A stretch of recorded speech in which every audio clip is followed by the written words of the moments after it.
Hello बच्चों, आज हम पढ़ेंगे समाज से संबंधित 25 प्रश्न। तो बच्चों, मैं आज आपके लिए लेकर आई हूँ समाज से संबंधित 25 प्रश्न। तो देखिए बच्चों, शुरू करते हैं आज की इस वीडियो को। तो देखिए आप कितने प्रश्न हल कर पाते हैं। ठीक है, प्रश्न नंबर 1 है, दो अथवा दो से अधिक शब्दों से मिलकर बने हुए नए सार्थक शब्द को क्या कहते हैं। तो क्या कहते हैं बच्चों, दो या दो से अधिक शब्दों से मिलकर बने हुए सार्थक शब्द को क्या कहते हैं। तो ऑप्शन नंबर बी, समास। ठीक है, क्या हो जाएगा, समास। तो ऑप्शन नंबर बी सही उत्तर है। ठीक है, प्रश्न नंबर 2 है बच्चों कि समास का शाब्दिक अर्थ होता है। तो समास का शाब्दिक अर्थ क्या होता है, संक्षेप, विग्रह, विस्तार या विच्छेद। तो ऑप्शन नंबर ए सही उत्तर हो जाएगा, संक्षेप। ठीक है, प्रश्न नंबर 3 है बच्चों कि निम्नांकित में कौन सा पद अव्ययी भाव समास है। तो ठीक है बच्चों, आपको मैंने पढ़ाया था अव्ययी भाव समास की पहचान क्या होती है, आ, प्रति, यथा, ठीक है, आदि। तो ये देखिए बच्चों, इसमें अव्ययी भाव समास कौन सा है, ऑप्शन नंबर सी। ठीक है, प्रतिदिन सही उत्तर हो जाएगा, ऑप्शन नंबर सी, प्रतिदिन। ठीक है बच्चों, प्रश्न नंबर 4 पढ़ेंगे, जिस समास में उत्तर पद प्रधान होने के साथ ही पूर्व पद तथा उत्तर पद में विशेषण विशेष्य का संबंध भी होता है, उसे कौन सा समास कहते हैं। तो उसे कौन सा समास कहते हैं, कर्मधारय समास। इसलिए ऑप्शन नंबर बी सही हो जाएगा। प्रश्न नंबर 5 है, निम्नलिखित में से कर्मधारय समास किसमें है। तो कर्मधारय समास की पहचान कीजिए। चक्रपाणी, अर्थात चक्र में है पाणी जिनके अर्थात भगवान विष्णु, इसमें है। चतुर्युगम, चतुर्युगम में 4 हैं युग, चतुर्युगम में क्या है, ये तो प्रथम पद संख्यावाची, इसलिए इसमें द्विगु समास हो जाएगा। माता पिता, माता और पिता, इसमें द्वंद्व समास हो जाएगा। इसलिए ऑप्शन नंबर सी नीलोत्पलम सही उत्तर हो जाएगा। ठीक है बच्चों, तो कर्मधारय समास किसमें है, नीलोत्पलम में कर्मधारय समास है। प्रश्न नंबर 6 है कि जिस समास के दोनों पद अप्रधान होते हैं वहाँ पर कौन सा समास होता है। तो वहाँ पर होता है वह व्रीहि समास। ठीक है बच्चों, इसलिए ऑप्शन नंबर डी सही आंसर हो जाएगा। प्रश्न नंबर 7 है कि जितेंद्रिय में कौन सा समास है। तो जितेंद्रिय में कौन सा समास है, ऑप्शन नंबर वी बहुव्रीहि। ठीक है बच्चों, इसलिए आंसर नंबर वी सही हो जाएगा।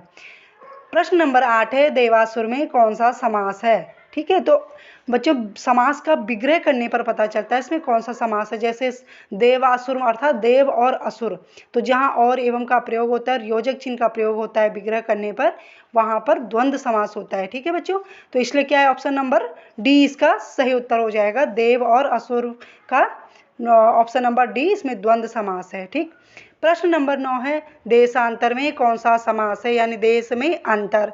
तो क्या है, विग्रह करने पे क्या रहे, में पर यानी तत्पुरुष का अधिकरण तत्पुरुष आ रहा है, तो इसलिए क्या है, ऑप्शन नंबर सी तत्पुरुष समास इसका सही उत्तर है।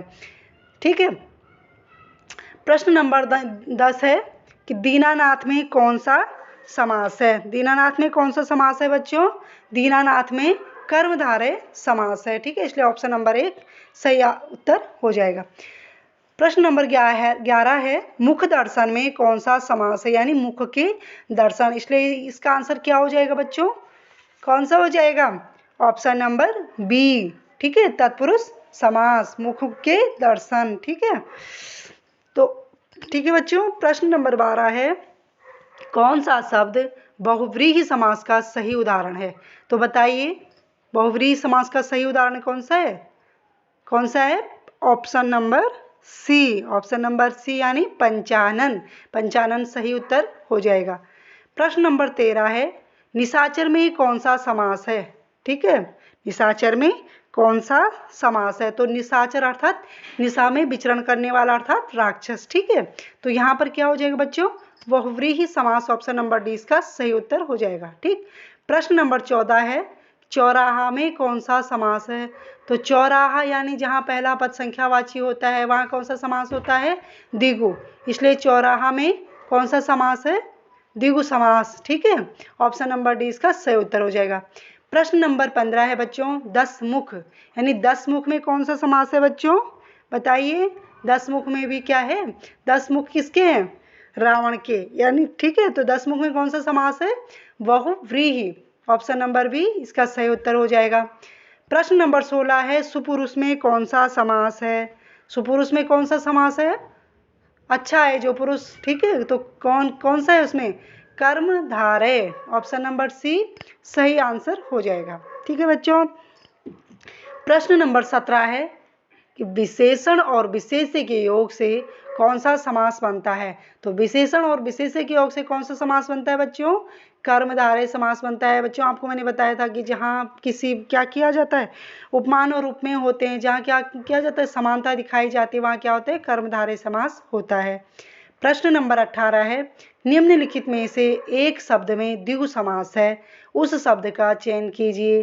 तो द्विगु समास कहाँ होता है बच्चों? जहाँ प्रथम पद संख्यावाची होता है वहाँ द्विगु समास होता है। इसलिए पहचानिए कि इसमें द्विगु समास किसमें है? आजीवन में, भूदान में, सप्ताह में, पुरुष सिंह में। तो क्या है? संख्यावाची कौन सा है? सप्ताह, यानी 7 दिनों का समूह, ठीक है। तो इसलिए क्या है? जहाँ प्रथम पद संख्यावाची, यानी ऑप्शन नंबर सी सप्ताह सही उत्तर हो जाएगा। प्रश्न नंबर 19 है बच्चों, किस समास के दोनों शब्दों के समानाधिकरण होने पर कर्मधारय समास होता है? तो बताइए बच्चों कौन सा होता है? तत्पुरुष समास होता है। इसलिए ऑप्शन नंबर ए इसका सही आंसर हो जाएगा, ठीक है। प्रश्न नंबर 20 है बच्चों कि किसमें सही सामासिक पद है? तो बताइए पुरुष धन्वी, त्रिलोकी, दिवारात्रि या मंत्री परिषद, ठीक है। तो किसमें सही सामासिक पद है बच्चों? बताइए। ऑप्शन नंबर बी सही आंसर हो जाएगा। क्यों? दिवारात्रि, दिन और रात्रि, इसमें द्वंद्व समास भी है, इसलिए सही सामासिक पद है, ठीक। प्रश्न नंबर 21 है बच्चों, द्विगु समास का उदाहरण कौन सा है? तो द्विगु समास का उदाहरण पहचानिए बच्चों, कौन सा है? प्रश्न ऑप्शन नंबर 1 है अन्वय, बी दिन रात, सी चतुरानन या डी त्रिभुवन। तो द्विगु समास का उदाहरण कौन सा है? बताइए बच्चों कौन सा है? ऑप्शन नंबर डी त्रिभुवन, ठीक है। प्रश्न नंबर 22 है बच्चों कि द्वंद्व समास, इनमें से द्वंद्व समास का उदाहरण है। तो जहाँ योजक चिन्ह लगा है आप आपने पहचान लिया होगा कि द्वंद्व समास किसमें है? किसमें है बच्चों? ऑप्शन नंबर डी रुपया और पैसा, ठीक है। और योजक चिन्ह में बीच में लगा हुआ है, ठीक है। इसलिए क्या है इसमें? रुपया और पैसा में द्वंद्व समास है, ठीक।